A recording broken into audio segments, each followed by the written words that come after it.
Salut à tous, on se retrouve aujourd'hui pour parler du Paris Saint-Germain ce mardi 27 juin et on commence tout d'abord avec Sergio Rico et c'est une très bonne nouvelle parce qu'il peut désormais communiquer et reconnaître ses proches. Le joueur n'a également pas de problème de mémoire selon sa femme, donc Alba Silva, la femme de Sergio Rico, donc elle a dit, il nous appelle par notre nom, il sait parfaitement qui nous sommes, la mémoire est géniale, donc en gros pas de perte de mémoire parce qu'il a subi comme un énorme choc à la tête avec un cheval, on a pu penser, vu qu'il était dans le coma, vu qu'il est sorti du coma il y a à peu près une semaine qu'il aurait tout oublié ce qui s'est passé, non, il se souvient de tout. Donc voilà, c'est une très bonne nouvelle déjà, que ça aille beaucoup mieux son état de santé à Sergio Rico. Et une sortie de l'unité de soins intensifs est même envisagée là dans les prochains jours, prochaines semaines. Donc voilà, maintenant on lui envoie bien sûr beaucoup de force, bon rétablissement à Sergio Rico. Et on est très content là, que son état de santé s'est largement amélioré. Les photos des joueurs du Paris Saint-Germain actuellement en vacances. Mbappé actuellement en vacances du côté, je crois qu'il est du côté des États-Unis avec un Balogun. On peut voir aussi Achraf Hakimi, le défenseur du Paris Saint-Germain, bien évidemment en vacances. On peut voir Hugo Ekitike, lui qui est du côté de la Grèce. Nordi Mukele aussi en vacances, ou même Le Tellier, le troisième gardien du côté du Paris Saint-Germain également en vacances. On va parler de Neymar, les gars. Il fait la une aujourd'hui du journal L'équipe en ce mardi 27 juin. Donc Neymar l'été en pente rude. Donc polémique en tout genre au Brésil, avenir encore flou du côté du PSG dont il n'est plus forcément annoncé partant. Neymar passe des vacances pour le moins agitées. C'est vrai que Neymar qui a été beaucoup annoncé sur le départ, souvenez-vous quand des supporters, enfin quelques supporters du PSG étaient allés devant chez Neymar pour dire Neymar casse-toi, souvenez-vous, ça datait il y a à peu près un mois et demi. Neymar avait vraiment eu des envies, il avait déjà été choqué par ça, il avait vraiment eu des envies de quitter cette équipe du PSG et maintenant il est plutôt parti pour rester tout simplement le genre Neymar, parce qu'avec le départ de Messi, le probable départ de Mbappé, je pense pas qu'il faut perdre les trois devant, donc voilà, Neymar devrait être conservé par l'équipe du Paris Saint-Germain. Et selon un proche, donc Neymar ressent un fort désir de retrouver les terrains de football et il est prêt à faire face à une saison décisive pour lui la saison prochaine là. Arrive à cette saison décisive. Donc après avoir joué pendant longtemps avec des douleurs ces dernières années, la solution chirurgicale qu'il a choisie devrait lui permettre de se projeter sur le long terme. Et il veut faire aussi une belle saison pour se préparer, comme c'était le cas avec la Coupe du Monde, pour la Copa América. Parce que la Copa América, c'est l'année prochaine, pendant l'été 2024, comme l'Euro, c'est les mêmes dates. L'Euro et la Copa América, ça commence le même jour et ça finit le même jour. Donc Neymar va jouer avec le Brésil, enfin on pense qu'il jouera avec le Brésil, pour ça qu'il aimerait faire une belle année pour préparer, on va dire, cette Copa.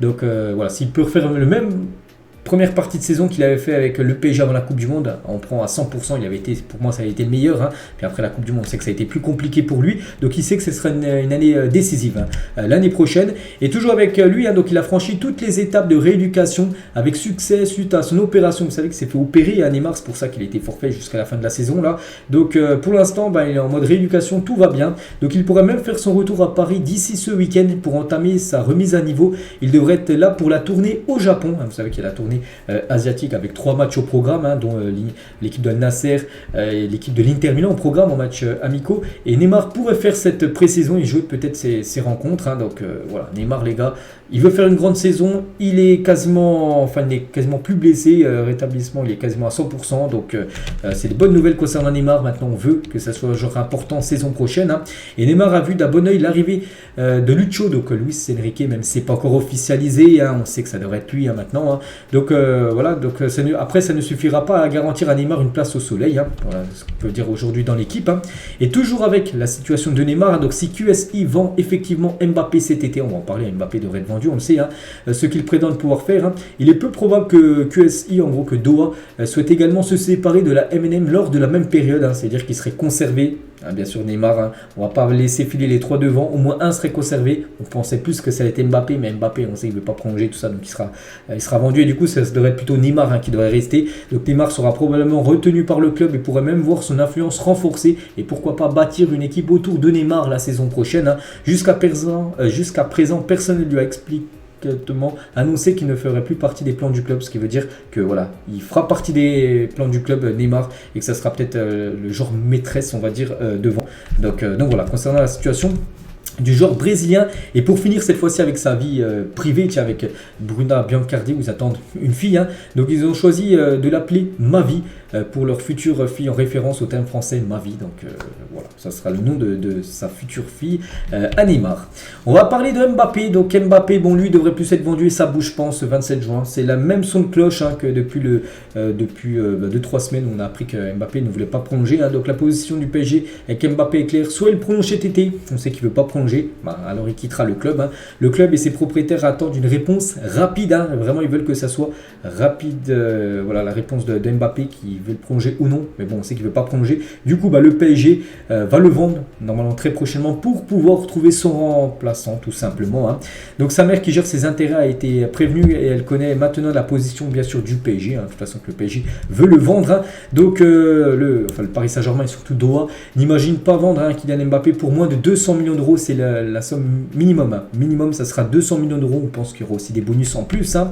Et Nasser, hein, a fait comprendre à la mère de Mbappé qu'il était dans l'intérêt de tous que la situation soit clarifiée le plus vite possible, en gros que ça se fasse le plus rapidement possible, c'est-à-dire peut-être allez 15-20 juillet maximum. Mbappé soit il aura prolongé, bon, ce qui est très peu probable, hein, ou soit il sera vendu et le PSG aura récupéré de l'argent, je sais pas, on va dire 200 millions d'euros, et avec cette somme le PSG pourra investir bien sûr sur des joueurs. Et selon vous, tiens, sur la source parisienne, le PSG doit-il tout faire pour vendre Mbappé ou alors continuer à essayer de le prolonger?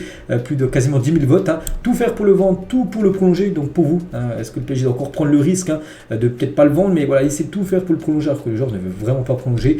Donc la plupart ont mis, hein, dont moi, 3 sur 4 des supporters parisiens ont mis tout faire pour le vendre, hein. On sait qu'il ne veut pas, comment dire, il ne veut pas rester, enfin ici il veut rester mais il ne veut pas prolonger, c'est surtout ça. Donc voilà, il faut le vendre, hein, voilà. Donc Mbappé, voilà, 6 ans après, devrait quitter, hein, bien sûr cette équipe parisienne.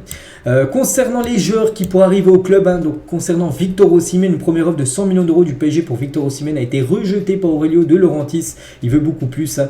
Donc le président de Naples estime la valeur du joueur au double, hein, c'est-à-dire, bon, lui estime le double, quasiment 200, bon peut-être pas 200 mais au moins 180, lui c'est ce qu'il espère, hein, comment dire, le président de Naples, hein.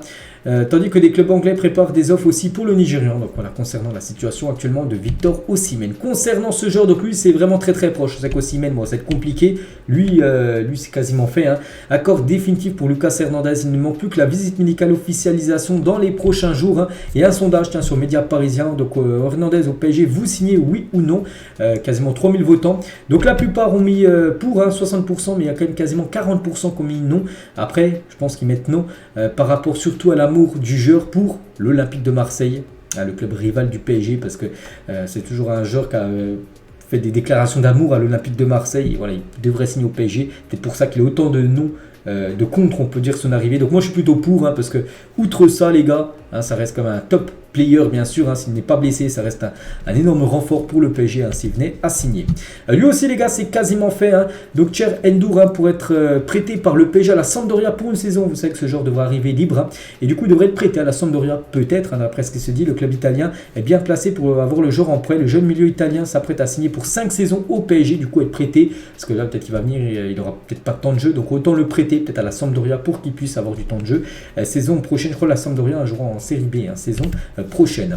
La Juventus piste Hugo Ekitike, l'attaquant du PSG pourrait remplacer Dusan Vlahovic en cas de départ. Je pense que Hugo Ekitike, il faut le vendre, hein. Voilà, il faut peut-être aller chercher au pire un autre jeune attaquant, il y en a plein sur le marché. Et voilà, il pourrait avoir peut-être du temps de jeu, hein, du côté de la Juventus Turin. Concernant Harry Kane, donc on a parlé d'Osimhen, c'est compliqué. Harry Kane, en gros, ben, c'est encore plus compliqué, hein. Donc d'après Plytigol, un journaliste allemand, hein, et Sky Sport Deutschland, donc on peut dire, donc Harry Kane a annoncé sa préférence pour le Bayern Munich, hein. C'est une priorité du Bayern et ils sont assez confiants pour boucler le transfert en dessous de 100 millions d'euros. Donc voilà, lui il aura plutôt une préférence Bayern que le PSG. Donc voilà, c'est toujours compliqué la situation d'Harry Kane. Concernant Donnarumma, le plan du PSG pour la saison prochaine est clair, hein. Donnarumma restera le numéro 1 et son statut dans le but parisien n'est pas remis en cause, hein. La direction sportive lui maintient sa confiance en vue du futur exercice et opte pour la stabilité, hein. On va garder un numéro 1, donc Donnarumma. Donc voilà, il devrait toujours être le numéro 1 du côté de Paris au poste de gardien de but. Et Keylor Navas, on peut se poser la question vu qu'il revient de son prêt à Nottingham, hein. Donc lui il veut pas être la doublure, hein, il veut jouer. Et l'Inter Milan s'intéresse à Keylor Navas parce qu'il devrait vendre André Onana qui devra aller à Manchester United. Et du coup, l'Inter il trouve un remplaçant. Il pourrait penser à Keylor Navas, hein, le gardien actuel du PSG. On va parler de Icardi. Donc l'AC Milan envisage de faire une offre d'ouverture de 10 millions d'euros au PSG pour Icardi. Hein. Bien que cela soit accessible, Rossoneri aimerait payer son prix. Hein, c'est de 7 millions d'euros par saison. Qui pourrait s'élever problématique. Hein. Donc voilà, concernant la situation du joueur, il y a l'AC Milan qui est une option pour lui et aussi le Galatasaray qui est évidemment aussi une option pour Icardi parce que vu qu'il a fait une très belle saison, on peut penser que le Galatasaray souhaiterait le conserver. On va parler de Léo Messi les gars, il est élu meilleur joueur étranger de la saison. Voilà, donc c'est vrai qu'il a fait une magnifique saison quand même en Ligue 1, Léo Messi, on va pas se mentir. Hein. Malgré son départ, il a fait quand même le double 16, 16 buts et 16 passes D en Ligue 1. Donc voilà, énorme saison, c'est en gros le meilleur joueur étranger de la saison en Ligue 1. Léo Messi, on le félicite par rapport à ça. Pour l'ex-joueur parisien, on finit bien sûr avec lui, on finit sur ça. Donc j'espère que ça vous a plu, on se retrouve bien sûr demain mercredi pour le prochain numéro. À demain.